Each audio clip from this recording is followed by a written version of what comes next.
Now, in recent days, thousands of migrants, most of them Moroccans, have surged into Ceuta, overwhelming Spanish border forces and reigniting long-simmering tensions between Spain and Morocco. Why has this tiny enclave become a migration flashpoint once again?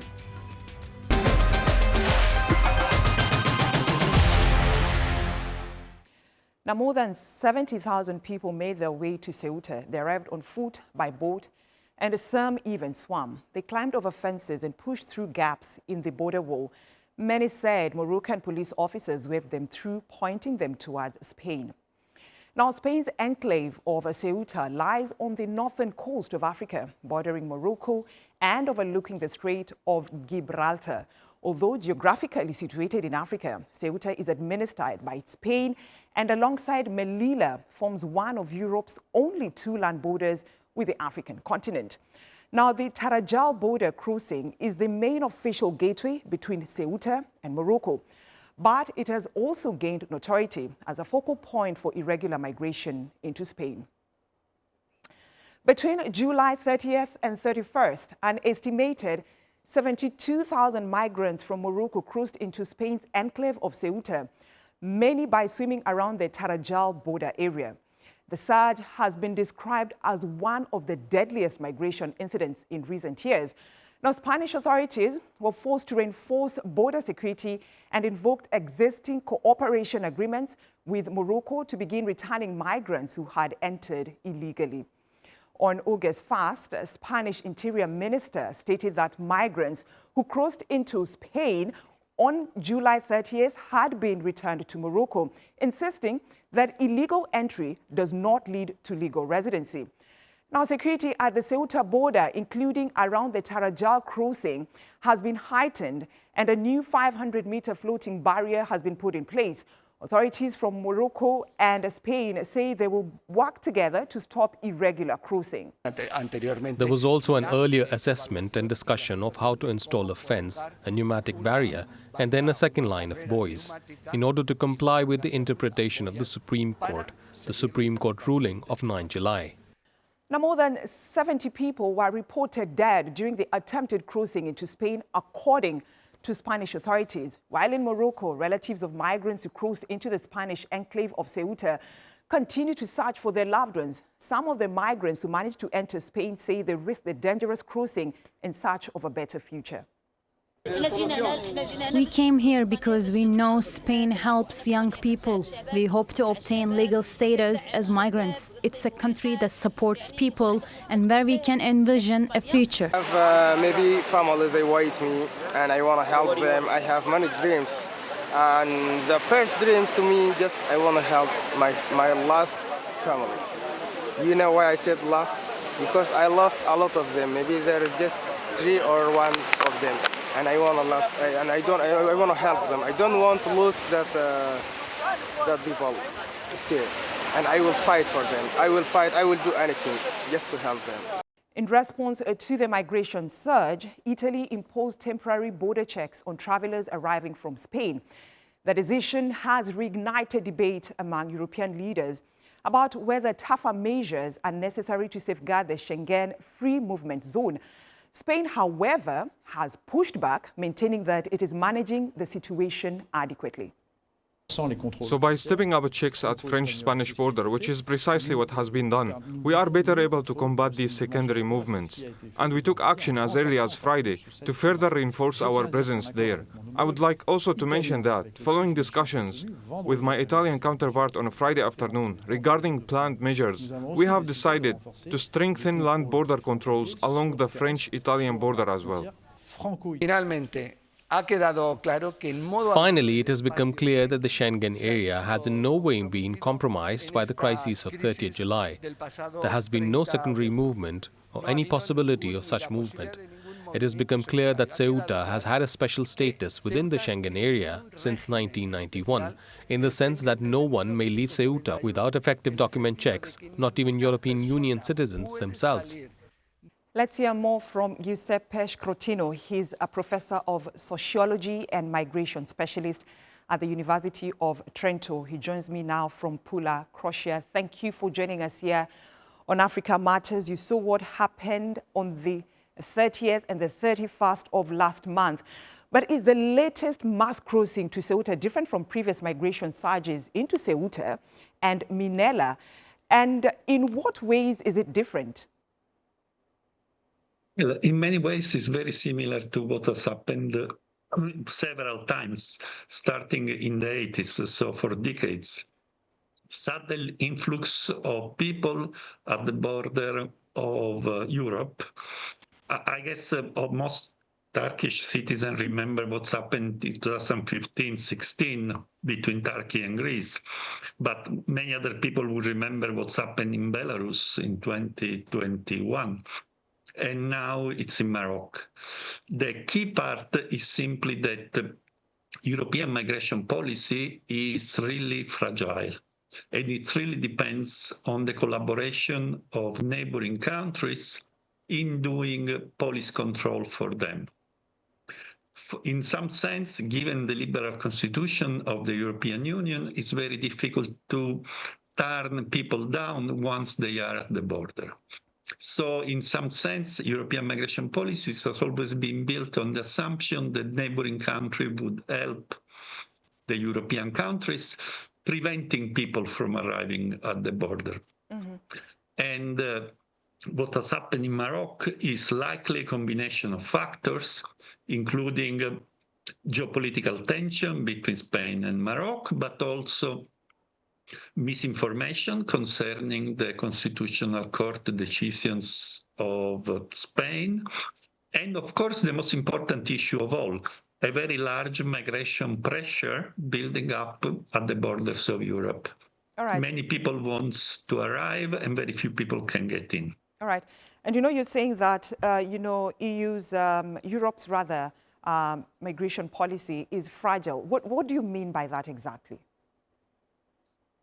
In some sense, even if European Union is a very strong economic and political bloc, the migration policy is very difficult to manage.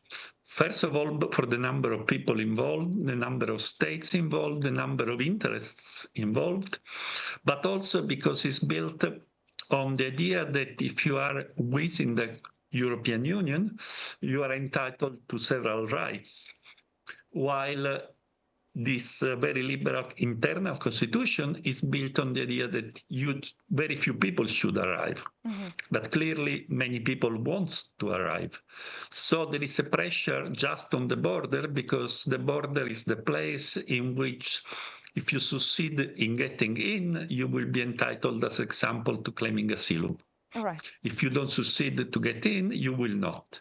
Clearly, that means that people are willing to risk their life in order to get in, as we unfortunately saw in Morocco, where we should remember has been a very strong humanitarian tragedy because more than 80 people have died. All right. And over 70,000 people were attempting to cross into Spain. So what factors led to the migrant surge, in your view? Well, one reason is very clear to me. There was a decision of the Constitutional Court in Spain, which said basically that entries through seaside should have special procedures. And even if the sentence, the ruling of the Constitutional Court was not mean that people could enter by the sea, it could easily be read this way. Mm-hmm. Right. And that probably was the reason. I mean, as far as we know from social network, this news was distorted in many ways and arrived to many people who at that point thought that if they could enter Ceuta through seaside, they could claim for residence there. All right. Which is not clear the case, as we have seen from the fact that most of them had to return to Morocco basically very quickly. So Spain is also moving. But still, people died in the meanwhile, and the tension within the European Union has been growing a lot. We should remember that most European states are facing tough elections in the near future with very strong anti-immigration parties. All right, all right. So when you look at this, Spain is also moving in the opposite direction to many other European countries which are shifting to the right and tightening immigration policies. So is the Ceuta surge likely to change that? Well, I think it will, but it will not also. We should always remember that Spain has a very peculiar position in migration terms. We are focused on Morocco, but most of the migrants in Spain are actually from Latin America. And they can arrive visa-free or with very easy visa. And they speak Spanish, of course. They are basically very close in culture to Spanish people. And they can get a very easy citizenship after a few years of residence once they are regularized. And there is very little opposition against them for the very simple reason that, the historical links that Spain has with Latin America. Migration from Morocco is actually much smaller. And it has another history, which is completely different. There is a whole history of tension between Morocco and Spain, going back to the colonial period and afterwards. And clearly, most European Union states are really worried about migration from North Africa more than from migration from Latin America. Also because most migration from Latin America stays in Spain. All right. For obvious reasons. It's very easy for a Latin American migrant to settle and be integrated and find work and whatever in Spain. They already speak the language from day one, let's say. All right. So there is also a misunderstanding here in the sense that Spain has certain migration interests which are not the same of many other European states. And many other European states misinterpret what Spain is trying to do, which is an amnesty mostly for Latin American migrants. Yeah, and it's good you mentioned that because the EU was concerned about how Spain is going to handle this whole issue. But then when you look at Spain and Morocco, how will this, what has just happened, how will it affect the relations and migration from North Africa in general? Well, you should be probably a secret agent to know the answer for that. In the sense that most of the relationship between states happens somewhat behind the curtains. What we can see is that clearly this movement couldn't take place without Moroccan police being taken at least by surprise, or at least not caring much about it. But on the other time, the fact that so many people have been readmitted so easily to Morocco tells also that the Moroccan state was not really trying to create a real crisis, a structural crisis, because in few hours, it's quite an achievement in few hours to readmit so many people. So the answer is really, we don't know what is going to happen. There is clearly a tension between the two states. We know that there are different interests, but we know also that there are quite close connections economically and politically between the two. And I think there will be lots of diplomatic discussions about it. I'm not sure most of this diplomatic discussion will be public. All right. Thank you so much, Giuseppe Scrotino. He is a professor of sociology and migration specialist at the University of Trento. Still to come here on Africa Matters. I'm Nogukanya Musi in Eswatini. For students chasing scholarships and entrepreneurs pursuing international opportunities, a proposed shake-up of the U.S. visa process could mean a longer and costlier road to America. For decades, the U.S. Embassy in Eswatini has helped connect thousands of people with education, business, and exchange opportunities abroad. Now, changes to visa services across Africa could make their journeys even longer, more expensive, and uncertain. Nokuhanya Musi sent this report from Eswatini. For many young Swazis, the American dream begins with finding the right information and support. Since 2020, organizations like Educational Youth Empowerment have helped hundreds of students turn applications into admissions. But that support risks being undermined by policy changes far beyond the classroom. Yeah, these new changes will definitely affect most of the Maswati because now they will have to spend more money trying to access those offices. From August the 1st, the U.S. consolidated some consular operations into regional hubs, shutting down 25 visa processing centers across Africa, meaning applicants will have to travel to 20 regional hubs. But with services scaled back, questions are being raised about access to U.S. consular services in smaller African countries. It's from behind these gates generations of people began their journey to the United States. Some went to university, others joined businesses and exchange programs. Education specialists say the consequences could be felt most sharply by hundreds of students from disadvantaged backgrounds. U.S. education has opened doors for many Eswatini.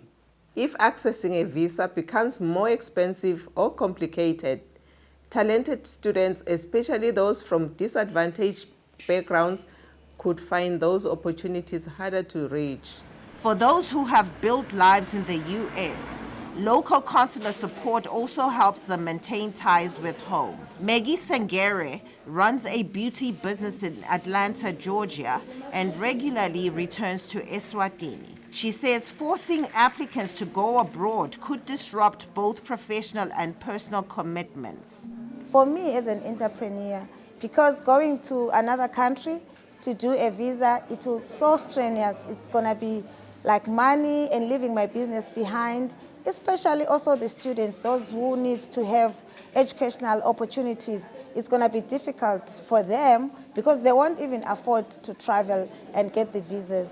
Eswatini's government was given an opportunity to address the concerns, but the Ministry of Foreign Affairs Communications Office declined repeated requests for comment. Students and professionals are now weighing the cost of getting an American visa. For many, the question is no longer simply whether they qualify to go to the U.S., but whether they can even afford to apply. Nogukhanya Musi, Africa Matters, Eswatini, Eswatini. For many years, people have thought of refugees as those who need help. But a new study shows they are also helping the economy grow. And across Africa, millions of refugees are starting businesses and giving jobs to others, even though they find it hard to get money or sell their goods. Michael Baleke reports from Uganda on how it is possible to turn hard times into hope and even into success. Aisha Omar rebuilt her life from scratch. She fled violence in Eastern Democratic Republic of the Congo that killed several close relatives. Today, she runs a small grocery shop in Kampala, supporting not only her family, but also relatives orphaned by the violence. My dream is to educate my children because education is important.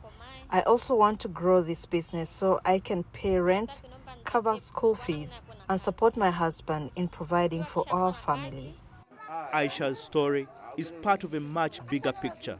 New research by Amahoro Coalition, an African non-profit, estimates Africa's 43 million displaced people generate around $27 billion every year.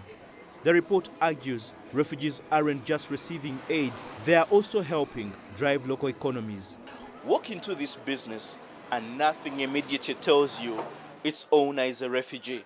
Customers come and go, shelves are stocked, and business carries on like anywhere else. That's exactly the point researchers are making, that displaced people are already participating in the economy, but many remain locked out of the formal financial system that could help businesses like this expand. Trust is the problem.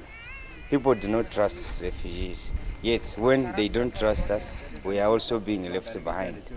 But when we are supported, we can be able to also create opportunities that not will benefit refugees, but will also benefit the host communities. So I think investing in refugees is also investing in the community. Researchers believe removing those barriers could unlock billions of dollars in economic activity. We want investors to start to think about displacement, refugee camps, IDP camps, even urban refugees as investable opportunities, because there's limited competition in these areas, and it's a place for them that they can now go and achieve business success. Ugandan lender DFCU says supporting refugee-owned businesses isn't simply about social impact, it also makes business sense. What we're doing is going into those communities and really helping them formalize in a way that is de-risking them. We put on a business lens. I know people like to look at refugees and IDPs as humanitarian. So is the question around gender and inclusivity. But you can't do business without having that sustainability built. For refugee entrepreneurs like Aisha Omar, the biggest obstacle isn't determination. It's getting the investment needed to help businesses like hers grow even more. Michael Baleke, Africa Matters, Kampala, Uganda.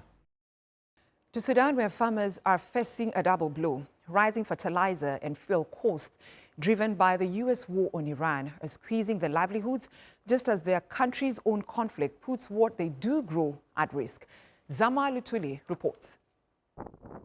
On the eastern bank of the Blue Nile in Khartoum, the fields are quieter than usual for this time of the year. Sudanese farmers are weighing whether it's cheaper to keep ploughing and sowing or to abandon their crops. Currently, farming has become a venture of cost without returns. Taking crops to market results in a loss because fertilizer and diesel prices have increased. There are no organizations supporting farmers. As a farmer, you rely entirely on your own pocket. Blame for the soaring prices lies with the war on Iran. Farmers are still paying the cost of disrupted shipping in the Strait of Hormuz. We used to buy this fertilizer for $83 and $116.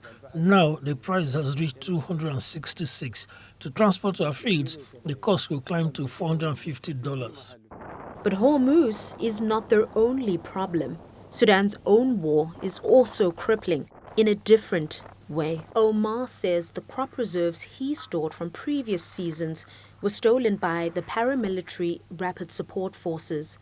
That's devastating for farmers already under pressure to produce food amid an escalating humanitarian situation where nearly 20 million Sudanese already face acute hunger. If these problems, which are strangling the agricultural season, persist, they will lead to a major crisis and catastrophe, the most prominent of which is food shortages and severe scarcity of agricultural produce like maize, wheat and legumes, upon which so many people rely on. Many are now giving up altogether. Some farmers planted their crops but were unsuccessful and ended the season without completing it, all while being burdened by mounting debt. And those that remain are uncertain how much longer they can continue to work the land. Zama Lutuli, Africa Matters. Now in Kenya, a silent health crisis is unfolding. 4 million people suffer from kidney disease, and by 2030, that number is expected to rise. Patients requiring dialysis in rural areas face significant challenges accessing vital treatments. Isadine Haji reports from Kenya's capital, Nairobi. For patients at Wajir County Referral Hospital, getting access to life-saving care can be a challenge. It's the only dialysis unit in the area, so the staff here are also under pressure. Actually, our dialysis unit on its own is not able to service all the patients in Wajir who require dialysis. Because of course, you know, we have patients requiring dialysis more than once in a week, and the number of machines that we have and the number of staff, it's quite overwhelming, honestly. 55-year-old Sahara Hassan is among 4 million Kenyans who struggle to access dialysis. She has to travel more than 10 kilometers on rough dirt roads twice a week to the nearest facility. She can barely manage the journey to and from the treatment center. We would have loved to have a dialysis unit in our town. The people who need dialysis and live in Wajir town and those who come from rural areas are different. They face different challenges. You can't compare us with them. We travel a long way to and from the center. It's challenging. With kidney disease cases projected to hit nearly 5 million by 2030.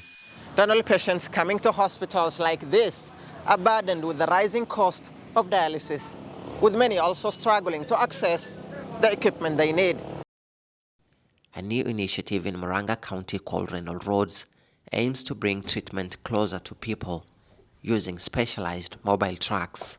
The country needs to come up with innovative ways of reaching to these who are far to reach patients, and that's where we've come up with the innovative mobile dialysis truck, especially in Murang'a County, to reach to those people who are deep in the village and who may not be able to access hemodialysis. For Sahara and hundreds of others living outside major towns, the hope is for treatment closer to home, or one day, a cure. Isadin Haji, Africa Matters, Wajir County, Kenya.